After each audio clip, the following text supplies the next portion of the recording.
Are there times when we can test Hashem? Yeah, tzedakah. The Gemara says about tzedakah b'chanunin abazais. I dare you to dare me. That's what the Gemara says. That when it comes to mitzvahs, we say that even though there is a concept of schar, you do a mitzvah, you get a reward.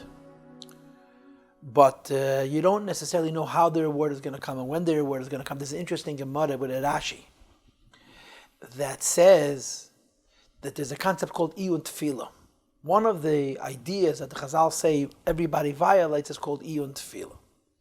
Iyun tefillah is understood simply to mean that you don't have proper kavanah when you daven. But there is a Rashi, I think, in Masechta Brachas, who says iyun tefillah means when you daven to Hashem and you wait and watch and see how He's going to fulfill your bracha.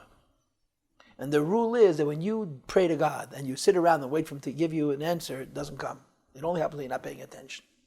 Hashem always finds pathways. In other words, everything is woven into the fabric of nature. Said in another word, you can always deny that He answered your prayer. Tzedakah is the exception. You give tzedakah, the Eibishter promises, b'chanunin nabazais, challenge me, give extra tzedakah, aser b'shvil shetaz asher. If you give extra tzedakah, there's going to be extra ashir, there's going to be extra schad. There's a Gemara also, maybe it's in Masechta Baba Basra, at Rabbi Yochanan says that if the Eibishter wouldn't say this, we would not be able to say it because it's Pashat Chutzpahdik. But the Gemara says, based on the Pasuk, Malva Havaya Chanin Dal, which means that when you give tzedakah, you're giving Hashem alone with just to repay. Everything is His. And the Gemara also in Baba Basra, where Rabbi Akiva was asked, if Hashem loves poor people, why does He not sustain them? And Rabbi Akiva said, because He wants there to be enough tzedakah in the world. He wants there to be goodness. And the poor exist, so the rich should be able to give. And in conjunction with this, there's a story with the Rebbe Marash, which I've told you before, that the Rebbe Marash needed a lot of money to help a bunch of Jews who were in a very bad situation. But he needed a lot of money. And he really wanted the Jews who could afford it to give above and beyond their means, and they couldn't do it, they didn't want to do it. So he said a maimer, based on this principle of rich and poor, mashpia makabel. And the maimer is published, by the way, Tafish Chavches. And he explained that Hashem made His world that we're all needing each other. The rich need the poor need the rich. And during the course of the maimer, he said very emotionally, Shreit that man, the poor person shouts, why should I be poor? And the rich man should support me. I'll be rich and I'll support the poor man.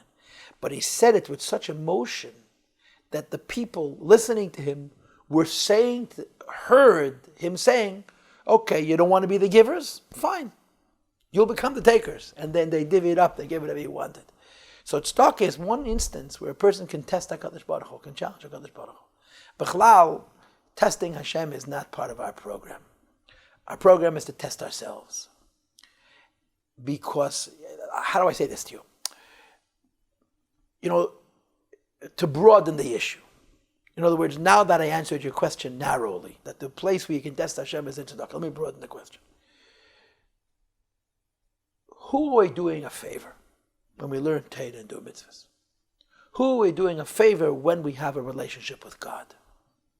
If our philosophy is, I'm doing God a favor when I keep Shabbos and when I keep kosher and we use the mikveh and we behave as Yidden. So then there is this idea, okay, I'm giving you, what are you giving me back?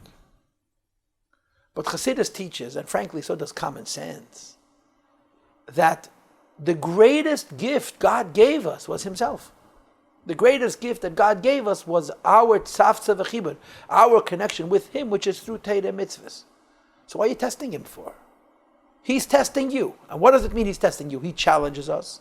Every challenge is an opportunity for an increased involvement with Him. The greatest blessing in everybody's life is their connection to Hashem. That's where their peace comes from. That's where their joy comes from. That's where their equilibrium comes from. And that's where their hope comes from. Why would you challenge that?